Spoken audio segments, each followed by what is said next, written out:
Hello everyone, welcome to Study for Change চেনেলটোলৈ স্বাগতম জনাইছো। আজিৰ এই ভিডিঅ'টোত আসাম পুলিচ আৰু ডিএমইৰ বাবে অতিকৈ ইম্পৰ্টেণ্ট হোৱাকে কেইটামান গুৰুত্বপূৰ্ণ কুৱেশ্যন আলোচনা কৰিম। এই কুৱেশ্যনবোৰ আহি থকা এক্সামৰ কাৰণে অতিকৈ ইম্পৰ্টেণ্ট হ'ব, চ' ভিডিঅ'টো স্কিপ নোহোৱাকৈ শেষলৈকে চাব। আৰু এই ভিডিঅ'টো হৈছে পাৰ্ট নম্বৰ 11। যদি কোনোবাই আগৰ ভিডিঅ'বোৰ চাব বিচাৰে প্লেলিষ্টৰ লিংক ডেছক্ৰিপশ্যন দি আছে, তাৰ পৰা আপোনালোকে চাব পাৰিব।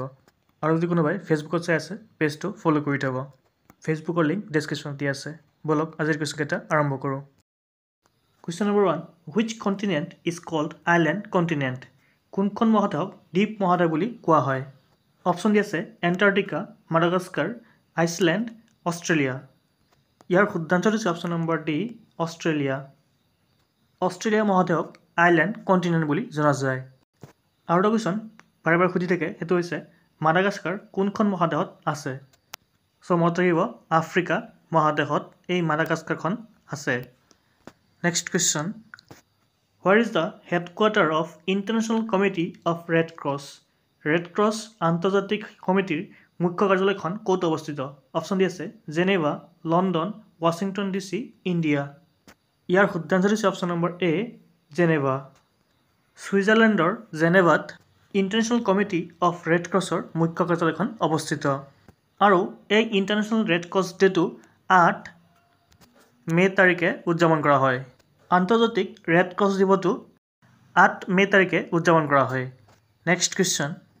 হু estimated the national income for the first time in India? ভাৰতত প্ৰথমবাৰৰ বাবে জাতীয় আয়ৰ গণনা কোনে কৰিছিল? অপশ্যন দি আছে মহালানবিছ, দাদাভাই নৰজী, VK, RV ৰাও, চৰ্দাৰ পেটেল। ইয়াৰ শুদ্ধান্ত হৈছে অপশ্যন নম্বৰ বি, দাদাভাই নৰজী। ভাৰতত প্ৰথমবাৰৰ বাবে জাতীয় আয়ৰ গণনা কৰিছিলে দাদাভাই নৰজীদেৱে। লগতে চনটো মনত ৰাখি দিব 1876ত। 1876 চনত দাদাভাই নৰজীদেৱে ভাৰতত প্ৰথমবাৰৰ বাবে জাতীয় আয়ৰ গণনা কৰিছিল। Next question. What is the total area of Brahmaputra valley? Brahmaputra উপত্যকাৰ মুঠ এলেকা কিমান? অপশ্যন কেইটাৰ শুদ্ধান্ত হৈছে option number A, 58,315 square kilometre.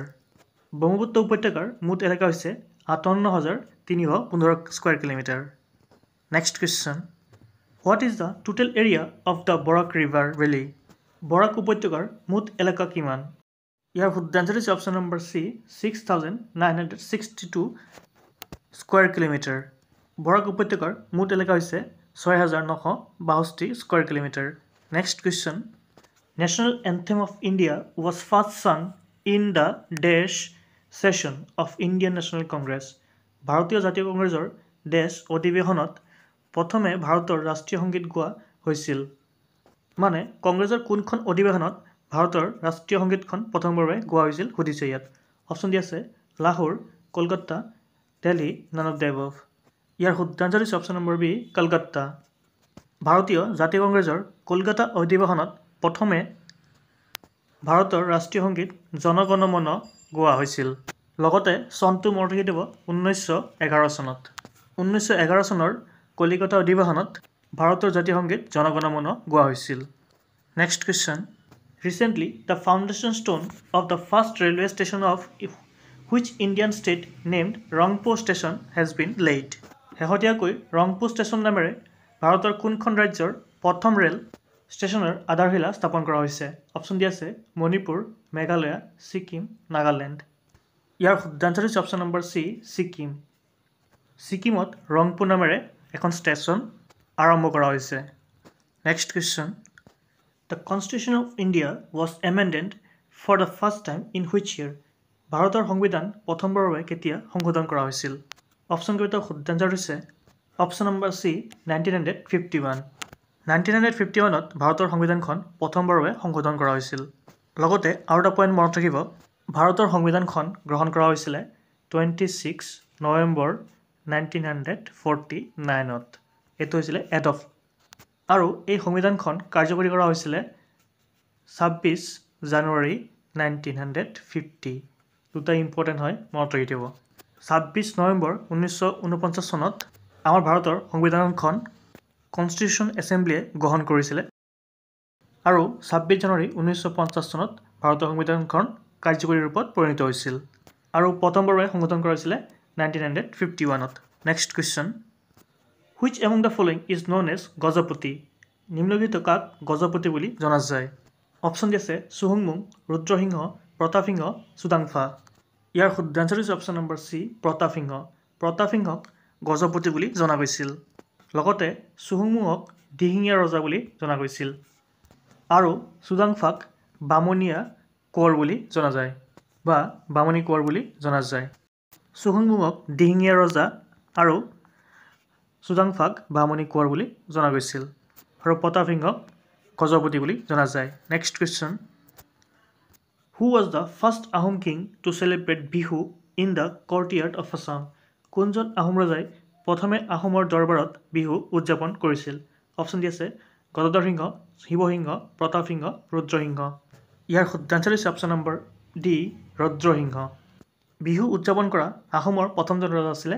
Rudrasingha লগতে মনত ৰাখিব ৰুদ্ৰসিংহই বিহু উদযাপন কৰিছিলে ৰংঘৰত বিহু উদযাপন কৰিছিলে next question which ocean is S shaped এক্স আকৃতিৰ মহাসাগৰ কোনটো অপশ্যন দি আছে Pacific Ocean Atlantic Ocean Mediterranean Ocean Indian Ocean ইয়াৰ শুদ্ধ আনচাৰ হৈছে option number B Atlantic Ocean Atlantic মহাসাগৰখন এছ শ্বেপৰ দৰে এনেকুৱা এছ শ্বেপৰ দৰে হয় next question Council of States was renamed as Council of States নামকৰণ কৰা হ'ল অপশ্যন দি আছে লোকসভা সংসদ ৰাজ্যসভা বিধানসভা ইয়াৰ শুদ্ধ আনচাৰ হৈছে অপশ্যন নম্বৰ চি ৰাজ্যসভাক কাউন্সিল অফ ষ্টেট বুলি জনা যায় আৰু লোকসভাক হাউচ অফ দ্য পিপল বুলি জনা যায় লোকসভাক হাউচ অফ দ্য পিপল আৰু ৰাজ্যসভাক কাউন্সিল অফ ষ্টেটছ আমাৰ পাৰ্লিয়ামেণ্টক তিনিটা ভাগত ভাগ কৰা হৈছে এটা হৈছে প্ৰেচিডেণ্ট এটা হৈছে লোকসভা আৰু এটা হৈছে Rajya Sabha next question DNA is stored mainly in dash of the cell DNA মুখ্যতঃ কোষৰ ডেছত সংৰক্ষণ হয় অপশ্যন দি আছে nucleus cytoplasm Golgi body none of the above ইয়াৰ শুদ্ধ আনচাৰ হৈছে অপশ্যন নম্বৰ এ নিউক্লিয়াছত DNA সংৰক্ষণ হৈ থাকে next question which river is also' known as sorrow of Bengal কোনখন নদীক বংগৰ দুখ বুলি কোৱা হয় অপশ্যন দি আছে ব্ৰহ্মপুত্ৰ মহানদী গংগা দামোদৰ ইয়াৰ শুদ্ধ আনচাৰ হৈছে অপশ্যন নম্বৰ ডি দামোদৰ নদীক বংগৰ দুখ বুলি কোৱা হয় next question Narakasura founded which dynasty নৰকাসুৰে কোনটো ৰাজবংশ প্ৰতিষ্ঠা কৰিছিলে অপশ্যন দি আছে শালস্তম্ভ বৌম বৰ্মন পালা ইয়াৰ শুদ্ধ আনচাৰ হৈছে অপশ্যন নম্বৰ বি বৌম ডাইনেষ্টি নৰকাসুৰে বৌম ডাইনেষ্টিখন প্ৰতিষ্ঠা কৰিছিলে পৰীক্ষাত আৰু কুৱেশ্যন সোধে যে নৰকাসুৰে কাক হত্যা কৰি বৌম ডাইনেষ্টি প্ৰতিষ্ঠা কৰিছিলে চ' মনত ৰাখিব নৰকাসুৰে